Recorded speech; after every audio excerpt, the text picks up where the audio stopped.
Hoje a gente vai continuar falando sobre arquiteturas orientadas a agentes e vai dar dois exemplos. A gente vai dar exemplo de dois sistemas que implementam agentes híbridos inteligentes. E daí eu acho que vai ser legal. A gente tem um sistema um pouquinho menor, um sistema mais complexo. O sistema mais complexo a gente vai dar detalhes de implementação, vai falar como cada uma das partes foi implementada. E o sistema mais simples, por onde a gente vai começar, a gente vai ver como é que ele funciona, enfim, como é a arquitetura mais alto nível dele. Esse sistema, por onde a gente vai começar, foi desenvolvido por um colega de vocês, que ele se formou na PUC Campinas e fez esse trabalho como TCC. Ele é um agente inteligente, mas ele trabalha com um agente só. Ele ainda não é distribuído. A ideia de apresentar primeiro esse sistema é ver como a gente consegue hibridizar as várias técnicas de fuzzy, sistemas baseados em casos e algoritmos genéticos num único agente. E como a gente faz com que essas tecnologias atuem juntas e de forma cooperativa dentro de um agente só. No segundo momento, que vai ser a partir da aula que vem, a gente vai fazer agentes híbridos, cada um dos agentes é híbrido e eles são distribuídos e além das técnicas de interagirem dentro do agente, a gente tem um monte de agentes interagindo entre si. Então a gente vai começar por esse primeiro sistema chamado de Fuzzy River Raid. River Raid é um jogo clássico do Atari, onde a gente tem um rio e dentro desse rio a gente tem penhascos dos lados do rio e a gente tem o personagem principal, que é o avião. Ele tem que percorrer o rio sem bater nas encostas, desviando de obstáculos, matando inimigos e não batendo em ninguém. Daí essa ideia, o jogo pode ter várias fases e o objetivo é chegar na última fase, ganhar o jogo, ultrapassar todas as fases. Vou passar um trechinho desse jogo na versão Atari, que é a versão original, para vocês, para quem não conhece. Embora seja um jogo clássico, é um jogo antigo, mas muitos de vocês talvez não conheçam. Então vou passar agora um trechinho desse jogo para vocês conhecerem. Então esse é o Atari. Essa é uma versão mais nova, não comprem esse controle sem fio, porque tem atraso bem grande. E o River Raid, na tela tá a caixinha do jogo antigo. Aí essa é a navezinha, com os obstáculos. Aí tem um controle para disparar, aqui gasolina que fica no canto. E se você bater em algum obstáculo, você perde uma vida. Aí o objetivo é... Nossa, esse controle é muito lento. Você faz a coisa dali 10 minutos que ele responde.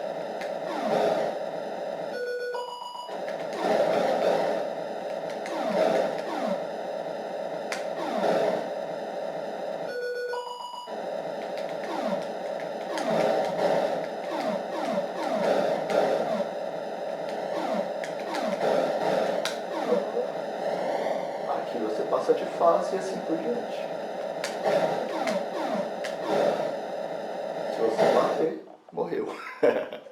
Então esse é o jogo. A história desse sistema, ou esse aluno, que é o André Boscato, hoje ele é gerente, acho que é, né? Acho que ele pediu afastamento, enfim. Mas ele está em ano sabático, se não me engano, agora em 2020. Ele estava como gerente da CIT, enfim. Ele virou coordenador de projetos, enfim, não sei exatamente, estava super bem lá. A ideia quando ele estava no último ano, eu acho legal contar essa história, porque no ano que vem vocês vão fazer o TCC de vocês e provavelmente no próximo semestre vocês já devem se deparar com a escolha do tema. Então, enfim, eu acho que é uma história legal para vocês conhecerem. Ele, no antepenúltimo semestre, um pouquinho antes de definir o TCC dele, ele veio me procurar dizendo assim, olha, eu queria implementar um sistema, queria que fosse um sistema inteligente, mas eu não sei exatamente o que eu quero fazer. Ele queria trabalhar com inteligência artificial, queria já faz alguns anos, tava tendo um boom, como ainda está tendo, né? Mas naquela época, sei lá, talvez uns 5 anos atrás, era um boom muito maior, assim, né? Era o começo da explosão do boom dos sistemas inteligentes, da inteligência artificial. E ele queria ir para esse lado, conhecer um pouco mais. Aí ele me procurou, mas ele não sabia muito bem o que fazer. E a ideia de escolher o tema do TCC é você tentar procurar dentro de você um tema que te interessa. Além de ser um tema interessante do ponto de vista de desenvolvimento profissional, das suas habilidades de implementação, currículo, etc., tem que ter uma aplicação que interessa a você, um problema que interessa a você resolver. Até as técnicas, vocês podem aplicar as mesmas técnicas para um conjunto enorme de problemas, para vários domínios de conhecimento. Então, um ponto de partida legal é uma coisa que interessa para vocês resolverem.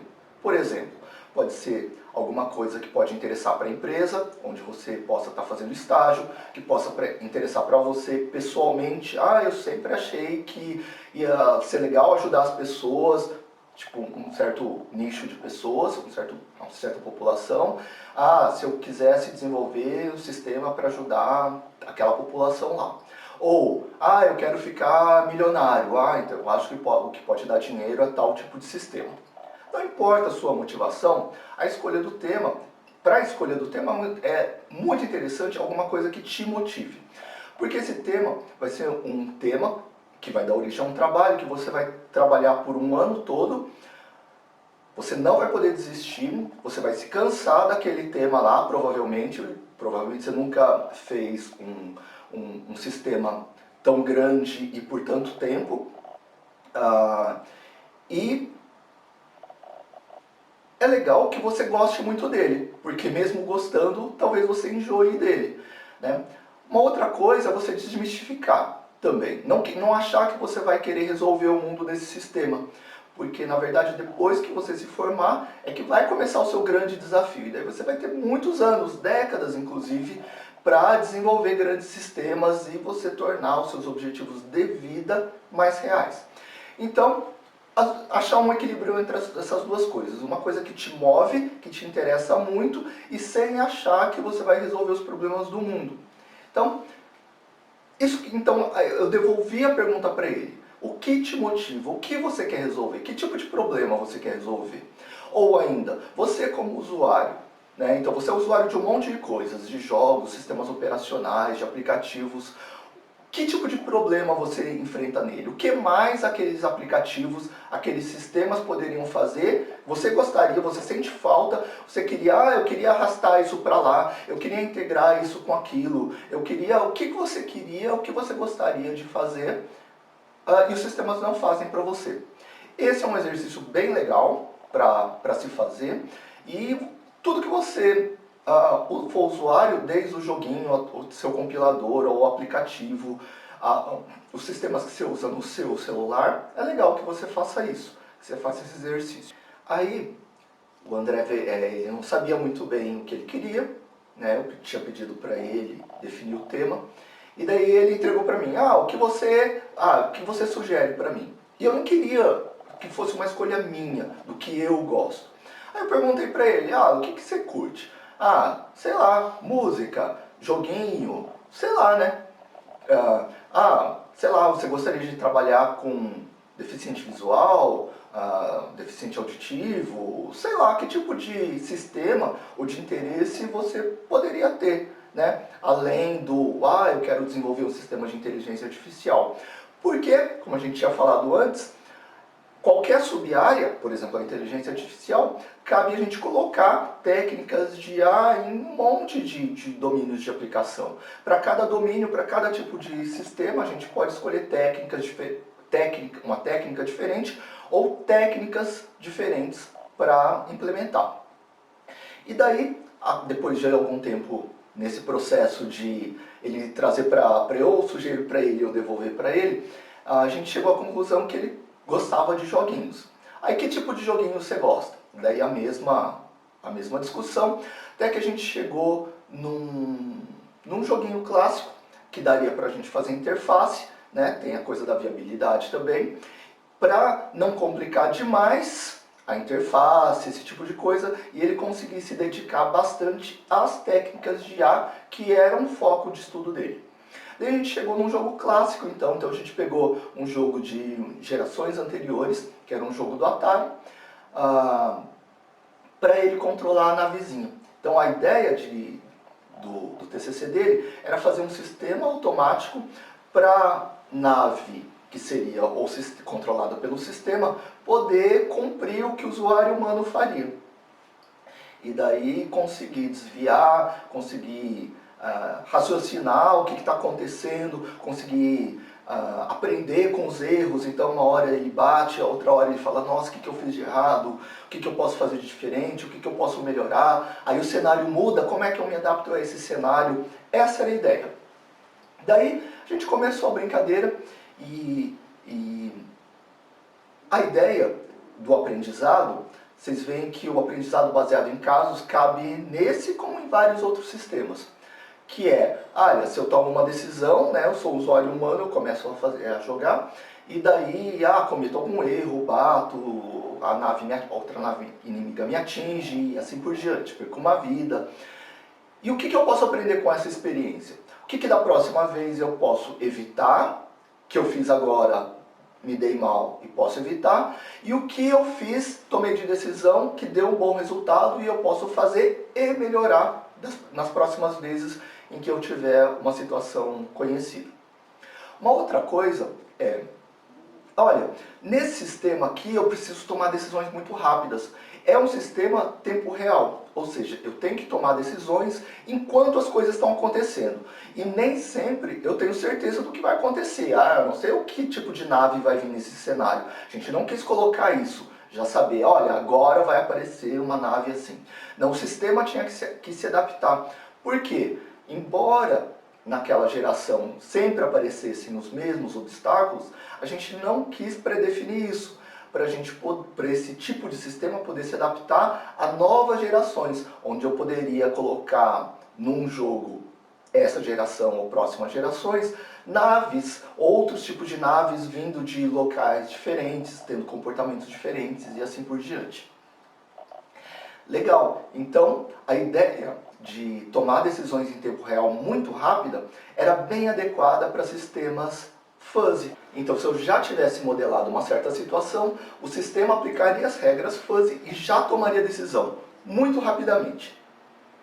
Mas, como o sistema é muito imprevisível, pode ter um monte de variáveis, pode ter um monte de obstáculos, de configurações de cenário, de posições da nave, velocidades e assim por diante, eu tenho um domínio onde muitas combinações de cenários, de posições, de velocidades, de inimigos e assim por diante podem acontecer.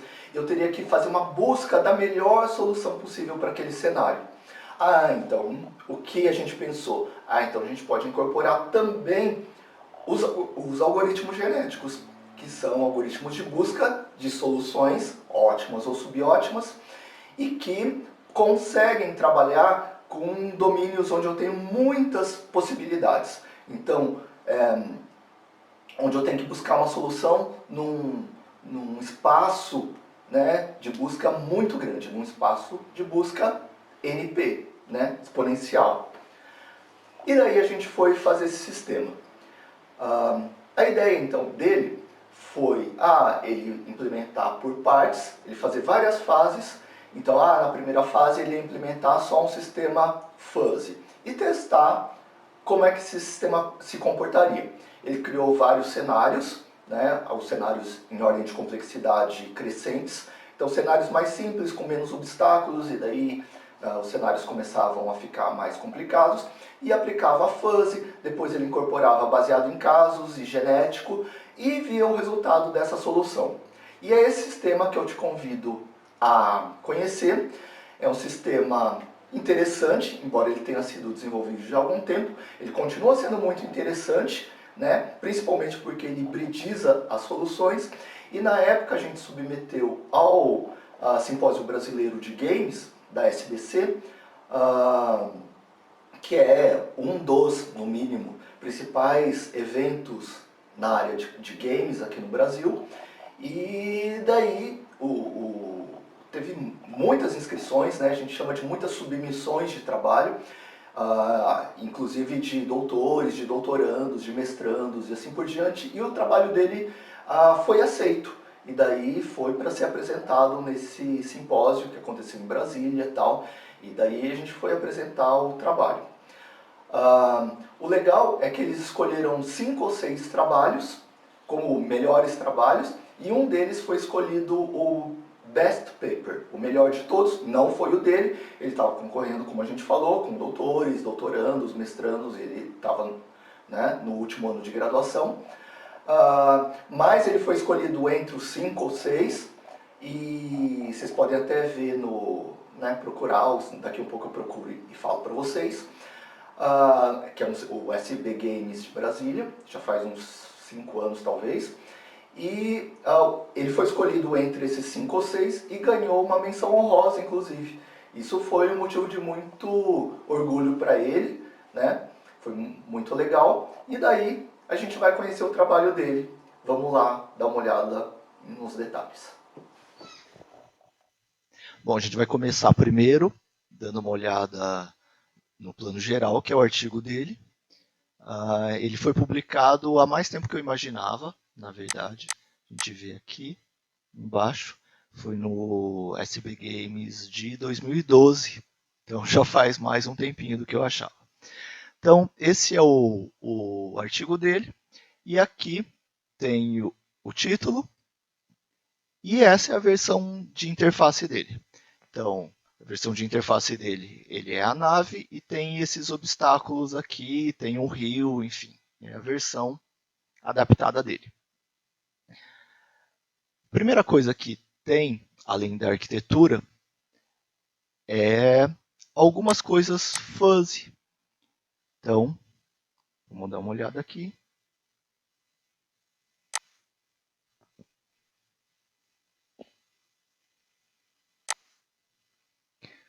Primeiro, a gente tem uma variável fuzzy, que é uma variável de distância. A distância ele mede em pixels. E, como a gente falou, a diferença de um sistema real com um sistema fictício, igual aquele que a gente fez do ar-condicionado, é que ao invés de ter poucas funções, a gente costuma ter várias funções. Ele fez 10 funções de distância e chamou de D0 até D9, para não ter que ficar dando nomes. Aqui, distância muito curta, curta, curtíssima, média, etc. Ele deu nomes para essas funções, D0 a D9. E as distâncias ele dividiu aqui nesse domínio, que vai de 0 até muitos pixels, medida em pixels. Então, por exemplo, uma distância de 130 pixels, que está aqui, ele tem uma certa pertinência, 0,2 de pertinência a essa D6 e 0,8 de pertinência a D5. Portanto, igualzinho a gente fez, com a diferença que a gente já tinha citado, na verdade, de usar em sistemas reais mais funções de distância e só, né?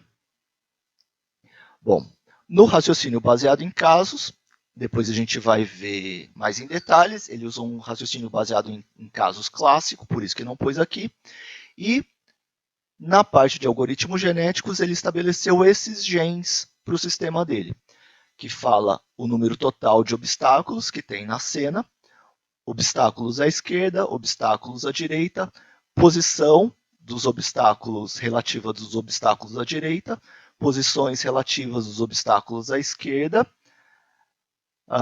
geração, decisão gerada e depois possíveis, eventuais previsões do que aconteceria depois de 1, 3, 5 e 10 segundos. Isso a gente vai voltar a falar. Esse foi uma decisão de projeto bastante legal dele, que era fazer pipelines, disparar threads em background, para ver cada tipo de decisão que estaria representada aqui nesses genes aqui, e em particular nesse gene que falava qual a decisão, se era para a esquerda, para a direita e a intensidade, qual era a maior possibilidade de acontecer depois de 1, 3, 5 e 10 segundos. Ou seja, se a nave ia bater ou não ia bater. E a ideia a decisão seria quanto melhor se nunca batesse, depois de 1, 3, 5 e 10 segundos. Aqui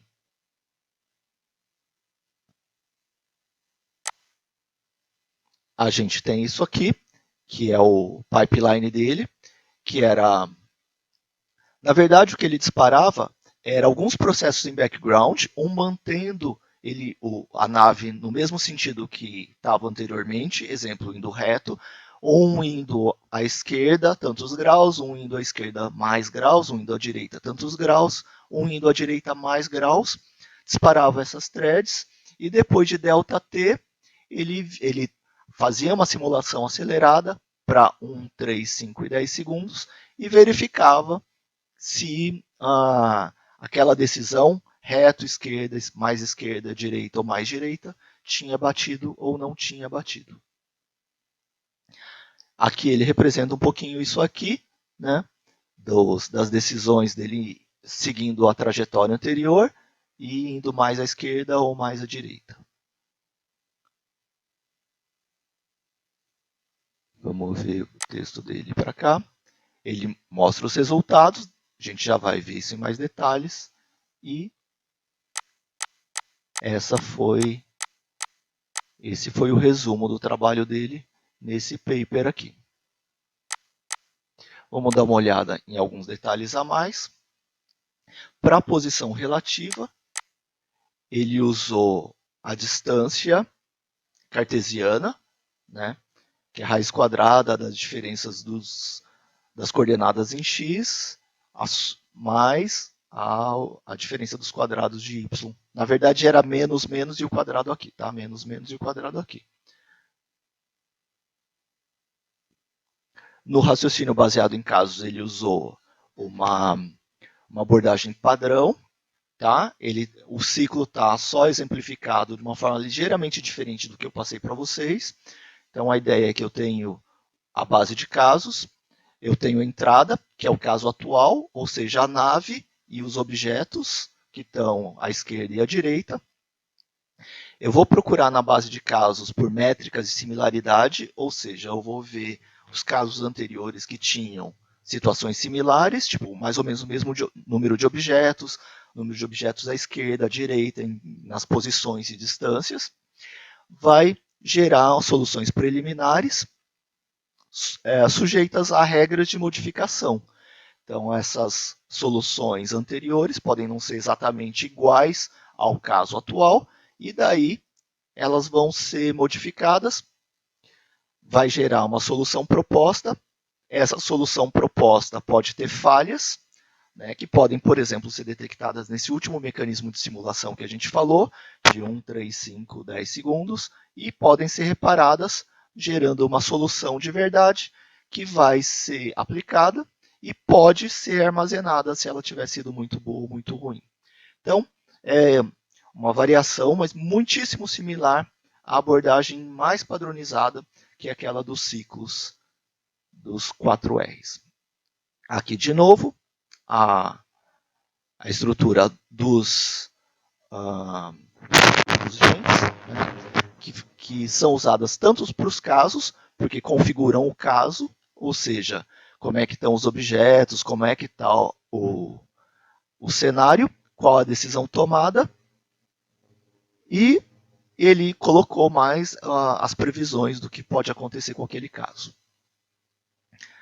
Aqui, de novo, né, ele coloca o sentido e o que é esquerda e o que é direita para ele, em relação à nave, como a gente podia imaginar.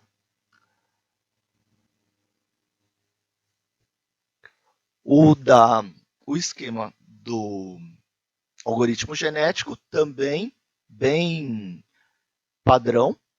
Então, ele seleciona o par baseado naquelas mesmas convenções de fitness. Quanto maior o fitness, maior a probabilidade de selecionar o indivíduo. Seleciona 2 indivíduos, ou seja, um par de indivíduos, daí seleciona um ponto de crossing over aleatório, gera os indivíduos filhos, esses indivíduos filhos passam por um processo de mutação, ele calcula o fitness, enfim, né? Gera a próxima geração, vai calculando o fitness para, enfim, gerar mais N indivíduos para aquela geração, passar para as próximas gerações. E até atingir um número máximo de gerações que ele calculou em função do tempo de resposta que ele tinha que dar, que, se não me falha a memória, era meio segundo. Então, esse mecanismo aqui, ele tinha um tempo de execução um pouco menor do que o ΔT dele, exemplo, 0,4 segundos, e daí ele calculou e falou, em 0,4 segundos eu consigo gerar tantas gerações. E esse mecanismo fazia isso aí. No final de 0,4 segundos, ele pegava o melhor indivíduo e aplicava. Bom, como a gente falou, a ideia desse sistema é só para a gente ver a aplicação e depois a gente vai ver mais detalhes técnicos num outro sistema, que além de ser híbrido, é distribuído também. Bom, aqui a gente tem a ideia da nave, né? Então eu tenho um cenário e daí eu tenho o armazenamento de quantos objetos tem na cena, os objetos à direita, à esquerda, enfim, e as posições relativas dele. Na pré-simulação, ele faz aqui, né? Ele divide possibilidades, então a nave pode ir reta, um pouquinho mais para a esquerda, um pouquinho mais para a direita, e deixa rolando um simulador em background. A gente vê que ele começa aqui, olha, a nave, nesse exemplo, está no meio de dois objetos, tem um objeto mais à frente, bem à frente da nave, e daí suponha que ele vai demorar, sei lá, 5 segundos para chegar à nave.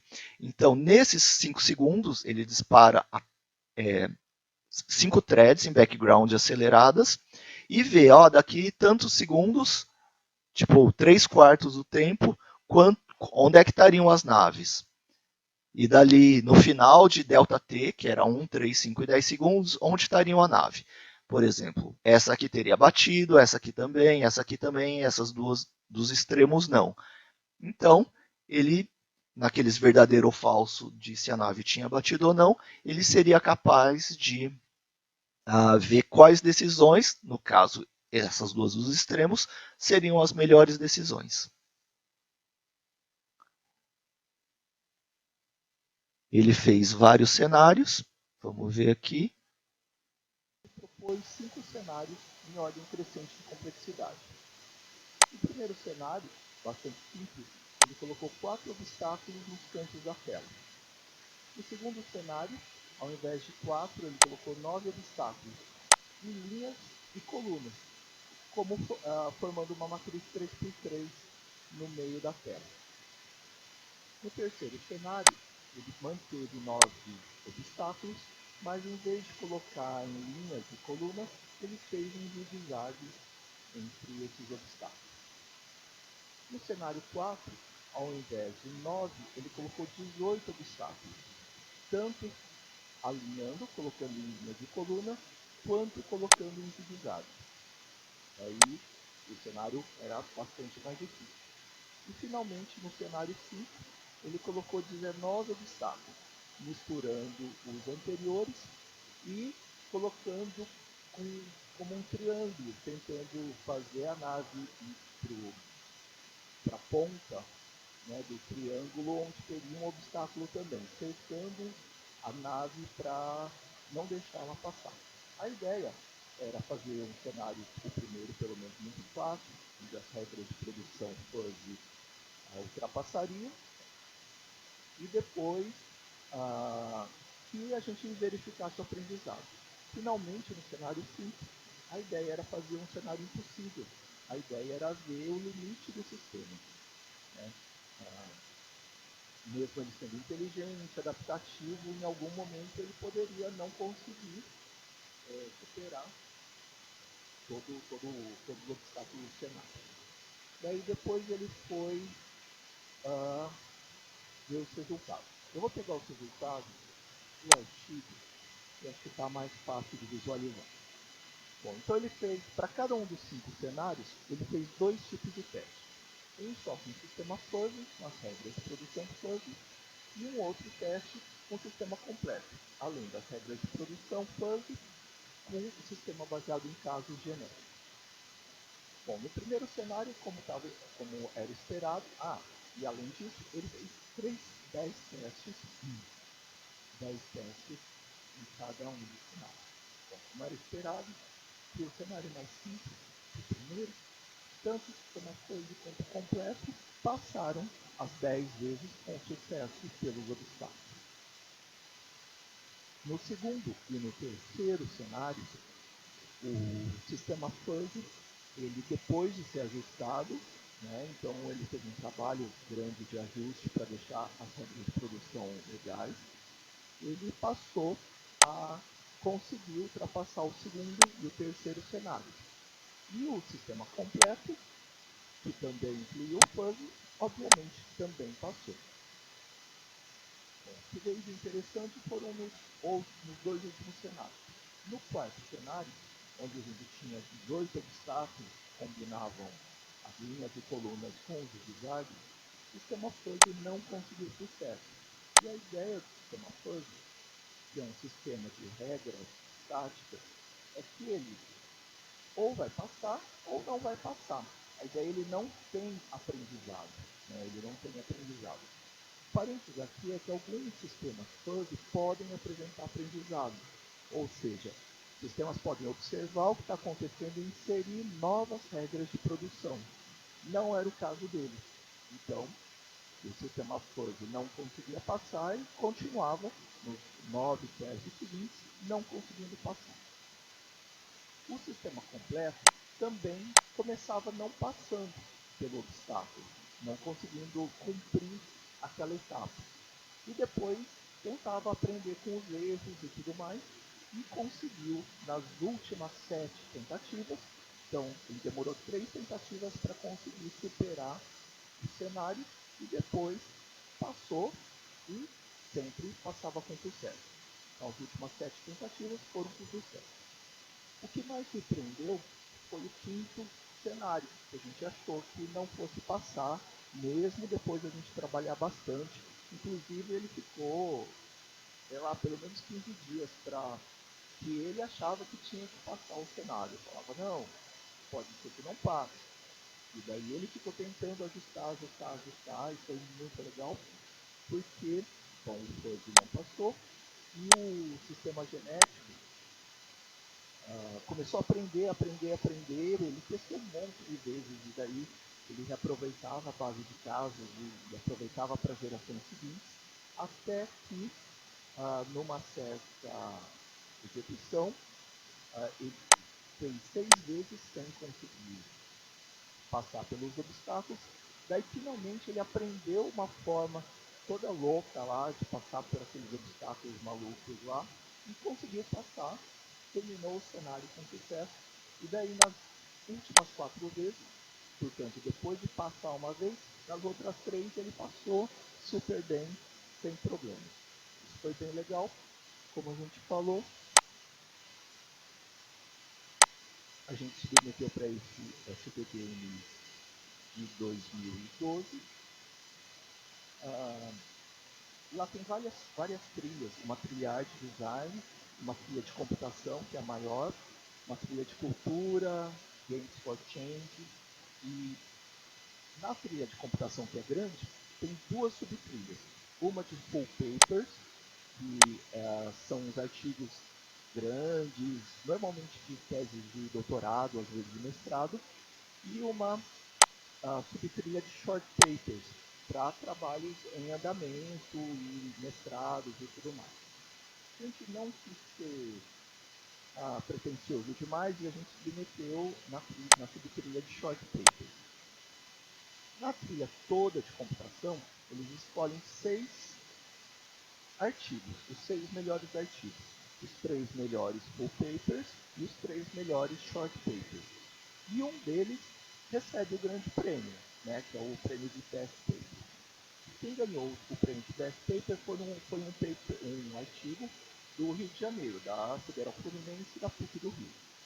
Outros 2 artigos full paper ganharam menção honrosa. Foi um do Rio também e um da Federal de Pernambuco. E os 3 melhores short papers ganharam menção honrosa. Foi um de Santa Catarina, um do Rio Grande do Sul e o trabalho dele também. Tá? Bacana, então. Foi bem legal o resultado. Daí, por isso também que eu estou mostrando, quem tiver interesse, eu não sei como é organizada a biblioteca, mas como o simpósio é de 2012 e ele já tinha os resultados, provavelmente ele defendeu em 2011. Então, bem provavelmente ele é formando da engenharia de computação de 2011. Gostaram do sistema dele? A ideia de mostrar primeiro o sistema dele foi para, primeiro, a gente ver que é possível hibridizar, para ver que vocês também conseguem hibridizar. Ele era um aluno do último ano também. Eu falei para ele, quando ele veio me procurar, olha, você está preparado? Isso vai dar um trabalho enorme para você. Ele topou, ele conseguiu, ele fez sozinho, né? E essa é uma vantagem para vocês pensarem que vocês, como vocês fazem em grupo, né? Se vocês dividirem, dá para fazer sistemas tão complexos quanto esse, por exemplo.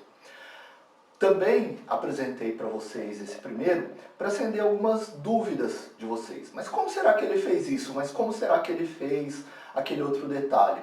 Para a gente tentar esclarecer no próximo sistema, que é o sistema que usa uma hibridização muito parecida. Na verdade, ele se baseou nesse outro trabalho, que é um trabalho meu, já de algum tempo atrás, para fazer o dele.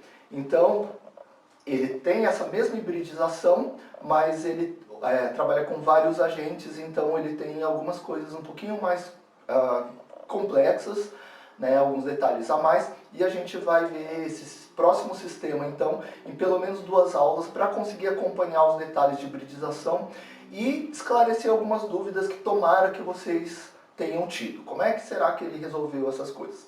Exceto na parte gráfica, que o André usou o XNA, e se você tiver dúvidas, manual do XNA, TCC dele, ele, como o congresso foi em 2012, e daí ele já tinha os resultados, ele deve ter se formado em 2011, então possivelmente tenha na biblioteca, ou sei lá como é que os TCCs são organizados, né? Provavelmente na biblioteca ou em algum, dá para baixar PDF, eu não sei exatamente como funciona. Era um aluno da engenharia de computação que se formou muito provavelmente no final de 2011.